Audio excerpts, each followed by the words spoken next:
गौ माता हमारी ऐसी माँ है जिसकी बराबरी ना कोई देवी देवता कर सकता है और ना कोई तीर्थ, क्योंकि गाय में 33 करोड़ देवी देवताओं का वास होता है। रोम रोम में देवताओं का वास होता है। गौ माता के दर्शन मात्र से ही ऐसा पुण्य प्राप्त होता है जो बड़े बड़े यज्ञ, दान आदि कर्मों से प्राप्त होता है। जिस गौ माता को स्वयं भगवान कृष्ण ने नंगे पैर जंगल में चराया और उन्होंने अपना नाम गोपाल रख लिया। कृष्ण ने हमेशा यही दर्शाया कि गौ माता के दूध, दही, माखन और घी से वह इतने शक्तिशाली बने कि उन्होंने कई राक्षसों का नाश किया और कंस जैसे राक्षस को भी पछाड़ दिया। आज के समाज को सुसंस्कारवान करने के लिए हमें गाय की रक्षा और सुरक्षा करनी होगी, जिससे देश के युवाओं का विकास सही हो सके, उन्हें एक गिलास दूध मिल सके। आज भी समाज में ऐसे सज्जन मौजूद हैं जो गाय माता को बचाने का कार्य कर रहे हैं। उनमें से हम आज आपको स्वामी गौशरणानंद महाराज जी से मिलवाएंगे, जो कि उपेक्षित गाय की रक्षा करते हैं। नमस्कार, मैं हूँ मीना और आज हम मीडिया मिर्ची के माध्यम से आपको धर्म में बताएंगे। स्वामी गौशरणानंद जी महाराज से मिलवाएंगे। ये काफ़ी समय से गायों की सेवा करते चले आ रहे हैं। आइए जानते हैं इन्हीं से कि गाय सेवा आप कब से कर रहे हैं और धर्म क्या है। आपने क्वेश्चन बहुत अच्छा पूछा मैडम, इसके लिए धन्यवाद। करीब 15 और 20 साल से इस लाइन में हूँ, क्षेत्र में काम कर रहा हूँ। और सबसे पहला क्वेश्चन आपने जो पूछा है कि धर्म क्या है, ये तो आप भी जानते हैं कि धर्म क्या है, सभी लोग जानते हैं। जो सृष्टि के अनुकूल हो, सृष्टि के सृजन का काम हो, वही धर्म है। और जो सृष्टि के विपरीत हो, सृष्टि के में विध्वंस पैदा करे, वो धर्म नहीं, वो अधर्म है। ये धर्म। अब गौ सेवा पे चर्चा करते हैं। हमारे वेद पुराणों में गौ को माता कहा है।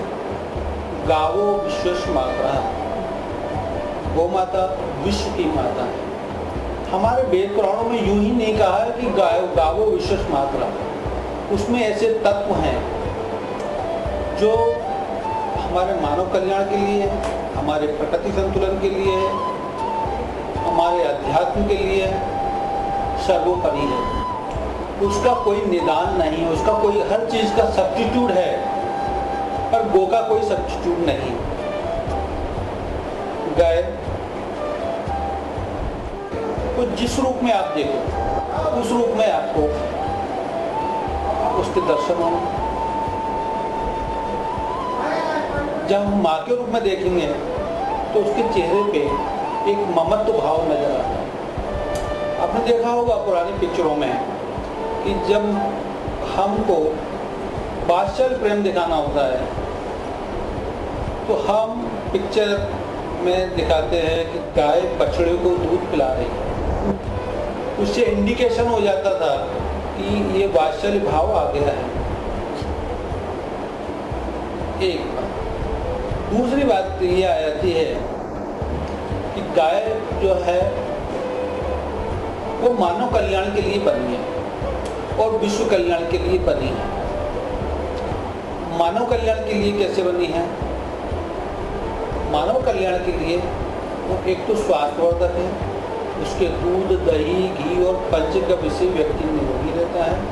सुंदर काया, जो हम कॉस्मेटिक्स का उपयोग करके सुंदरता लाने का प्रयास करते हैं, वो भी अल्प समय रहती है। पर अगर आप गाय के घी का, दूध का, दही का सेवन करेंगे तो आपका चेहरा में वही तत्व मौजूद होंगे जो संत तत्व में, जो संत व्यक्ति के चेहरे पे ग्लो आता है, वो तत्व आपके चेहरे पे नजर आता है। एक निरोगी काया, ये जब इन सब चीज़ों का जब हम सेवन करेंगे तो हमारा शरीर निरोगी रहेगा। अक्सर लोग आज के अर्थ युग में इतने परेशान हैं कि वो बीमारियों से ग्रसित हैं और डॉक्टर के पास पहुंच जाते हैं। और डॉक्टर उनको महंगी से महंगी दवाइयाँ देते हैं, और उस दवाई का इफेक्ट ये है कि वो बीमारी तो सही होती है, पर उसके साथ जो है दूसरी बीमारियाँ उस दवाइयों के प्रभाव से पैदा हो जाती हैं। पर हमारी जो गौमाता है उससे जो निर्मित दवाइयाँ हैं, उसका जो गौमूत्र है, उसका जो पंचगव्य है, उसका सेवन करने से जो बीमारियां हैं वो तो समाप्त होंगी होंगी, बल्कि जो शरीर में बीमारियां होने वाली हैं वो भी समाप्त हो जाएंगी। उनका जो है किसी भी प्रकार से उद्गम नहीं होगा बीमारियों का। ये हमारी गौमाता की महिमा है। जब गौमाता की इतनी महिमा है तो हम उसकी सेवा और रक्षा का काम क्यों नहीं करें। आप इतने समय से गौ सेवा करते चले आ रहे हैं, तो कैसा अनुभव रहा आपका इतने समय का जो है वो हमें बताइए। सबसे पहला अनुभव तो ये है कि जो आनंद की अनुभूति होती है वो कोई दूसरा नहीं पहचानता, वो तो स्वयं को मालूम पड़ता है। तो इसमें इतना आनंद प्राप्त होता है इसकी कोई कल्पना नहीं। दूसरी बात यह है कि आम आदमी भी गौ के प्रति बहुत संवेदनशील है और इस दिशा में कुछ ना कुछ करना चाहता है। आपने अक्सर ये देखा होगा जब कोई गौमाता को लेके, गाय को लेके कभी कोई घटनाक्रम पैदा होता है तो गाय की एक्सीडेंट हो गया या किसी ने टक्कर मार दी या गाय की किसी ने हत्या कर दी तो बहुत बड़ा आंदोलन बन जाता है।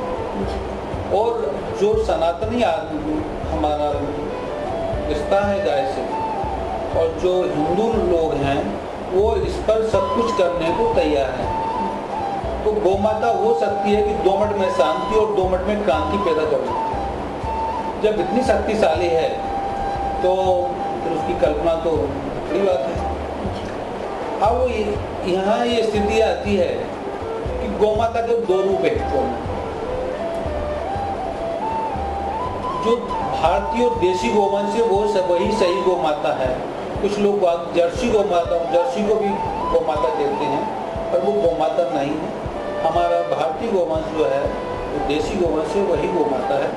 और उसमें मैं आपको बताऊं कि जब हम गाय को अपने पास में पालते हैं तो गाय वास्तु दोष दूर करती है। दूसरा, जब गाय आपके नजदीक होती है तो पॉजिटिव वेव्स छोड़ती है। वो पॉजिटिव वेव्स जो है वो नेगेटिव वेव्स को खत्म करती है और पॉजिटिव वेव्स को देती है। तीसरी बात, उससे हमें स्वास्थ्य के लिए साधन मिलता है। देवताओं को भोज्य पदार्थ चाहिए तो वो देवताओं के लिए भोज्य पदार्थ की सामग्री उपलब्ध कराती है। देवता सिर्फ गाय से उत्पन्न हुए भोज्य पदार्थ ही ग्रहण करती है। दूध, दही, घी और पंचगव्य का उन्हें ही भोग लगता है। बाकी आप सोचो कि जो मिष्ठान है वो ग्रहण कर ले देवता, वो संभव नहीं है। आप डालडे का इस्तेमाल करें वो संभव नहीं है। नकली देसी घी का इस्तेमाल करेंगे नहीं लाभ मिलेगा। तो अगर आपको लाभ लेना है, अपने देवताओं को प्रसन्न करना है, अपने पितरों को प्रसन्न करना है, तो आपको वो गाय से उत्पन्न जो है वो है पदार्थ हैं और जो देवता ग्रहण करते हैं उन्हीं का ही उपयोग करना चाहिए। और फिर आप उसका लाभ देगी, फिर आपको लाभ ही लाभ है, चारों तरफ लाभ मिलेगा। वो सेवा करने से इतने लाभ मिलेंगे कि इसकी कल्पना नहीं है। एक तो ये सांप्रदायिक सौहार्द का वातावरण है। जब गाय की आप सेवा करेंगे, गाय की चर्चा करेंगे, तो जो चाहे कृष्ण उपासक हो, चाहे राम उपासक हो, चाहे भैरव उपासक हो, चाहे नानक उपासक हो, चाहे झूलेलाल जो है वो उपासक हो, वो सभी संप्रदाय के लोग आपके साथ जुड़ जाएंगे। ये सब मेरे साथ है। मेरे सभी संप्रदाय के लोगों से बहुत अच्छे संबंध हैं और उसका मुख्य रीजन है कि मैं सिर्फ गौ माता की सेवा और रक्षा के क्षेत्र में काम कर रहा हूँ। इसी का परिणाम। स्वामी जी, जो उपेक्षित गाय हैं, जो उन्हें कोई रखना नहीं चाहता, उसका क्या कारण है? ये आपने बड़ा गंभीर, आवश्यक और आज की आधुनिक परिवेश में जो हमारे भारतीय गोवंश की दुर्दशा हो रही है, उसको आपने ध्यान आकर्षित कराया मेरा। हकीकत यह है कि जो गोपालक होता है वो सिर्फ उसका रिश्ता गाय के दूध से ही होता है, और जो हमारा देसी गोवंश है उसकी कैपेसिटी दूध देने की वो 2 किलो और 3 किलो, ज़्यादा 5 किलो, इससे ज़्यादा की कैपेसिटी नहीं है। ना तो वो गौमूत्र इकट्ठा करना चाहता है, ना गोबर से गो उत्पाद बनाने को तैयार है, उसको इसका ज्ञान नहीं है। उसकी वजह से उसकी इकोनॉमी स्थिति, आर्थिक स्थिति गड़बड़ा जाती है, और ऐसी स्थिति में वो गाय की तरफ ध्यान नहीं देता, वो गाय सड़कों पर छोड़ देता है। कुछ उसकी मजबूरियां भी हैं कि गाय को कभी 24 घंटे अपने घर पे नहीं बांध सकता। स्वस्थ गाय को 10 किलोमीटर और स्वस्थ मनुष्य को 5 किलोमीटर प्रतिदिन चलना चाहिए जब वो गाय स्वस्थ रहेगी। हमारे यहाँ पहले इस ग्वालियर की चर्चा करूं तो आज से 15-20 साल पहले गोचारण होता था, गाय चरने जाती थी। अब ये स्थिति कि गोचारण की जमीन बची ही नहीं है, डेवलपमेंट इतने हो गए कि वो गोपालक गायों को कहाँ ले जाए, ये उसकी दूसरी स्थिति आ जाती है। तीसरी बात यह है कि महंगाई इतनी बढ़ गई है कि गोपालक उस गायों को पालने में इतनी अर्थव्यवस्था मैनेज नहीं कर पाता कि वो अपने परिवार को उससे चला पाए, इसलिए वो गाय को थोड़ा सा मतलब छोड़ देता है। अब ये स्थिति आती है कि गोपालक यदि गो उत्पाद बनाए, गौमूत्र का उपयोग करे, तो गौमूत्र आज की तारीख में 100 रुपए लीटर जा रहा है। उसको फिल्टर करते हैं, और अगर बेसी देते हैं तो वैसे 10 रुपए से 15 रुपए लीटर गौमूत्र है। और एक गाय दिन भर में सुबह भी करती है और शाम को इकट्ठा करते हैं तो 2 लीटर गौमूत्र तो कर ही सकती है, इकट्ठा कर सकते हैं, 30 रुपए का वो हो जाता है।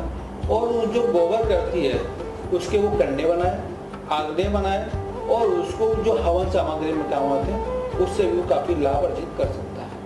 तो उसके लिए गोपालक को जागरूक होना पड़ेगा, एक बात। दूसरी बात, हमारी सरकार गोपालन पर भी ध्यान दे रही है, भारतीय गोवंश बचाने की तरफ भी ध्यान दे रही है,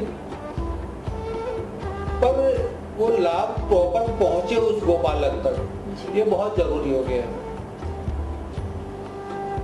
देशी गोवंश ही एक ऐसा गोवंश है जो हमारी संस्कृति को और जो वातावरण को पॉजिटिव वेव्स देता है गोवंश। बाकी आपको भैंस से पॉजिटिव वेव्स नहीं मिलेंगी, बकरी से पॉजिटिव वेव्स नहीं मिलेंगी। गाय जब प्रश्वास छोड़ती है तो स्वास्थ्य की दृष्टि से हजारों लाखों कीटाणुओं को समाप्त करती है। और जब पुरातन समय था तो ये कहते थे जब गाय प्रश्वास छोड़ती है तो हमारे पापों का नाश करती है। तो गाय की बहुत उपयोगिता है, और गाय की महिमा हमारे वेद पुराण ने इतनी बताई है कि मैं तो क्या बता पाऊंगा। स्वामी जी, जो उपेक्षित गाय हैं, जो उन्हें कोई रखना नहीं चाहता, उसका क्या कारण है? ये अपने बड़ा गंभीर, आवश्यक और आज की आधुनिक परिवेश में जो हमारे भारतीय गोवंश की दुर्दशा हो रही है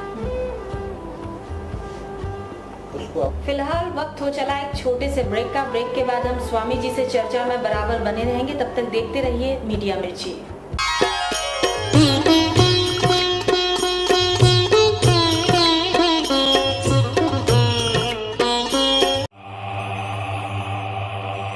राहु शनि परेशानी का कारण नहीं होते, ना ही गुरु हर किसी को लाभ पहुंचाता है। ग्रह आपकी किस्मत लिखते हैं, आपके जीवन की दिशा निर्धारित करते हैं। सुबह से रात तक आपके कार्य आपकी सोच को बदलते हैं। तो जानिए अपने भविष्य को। तो देखते रहिए ज्योतिष।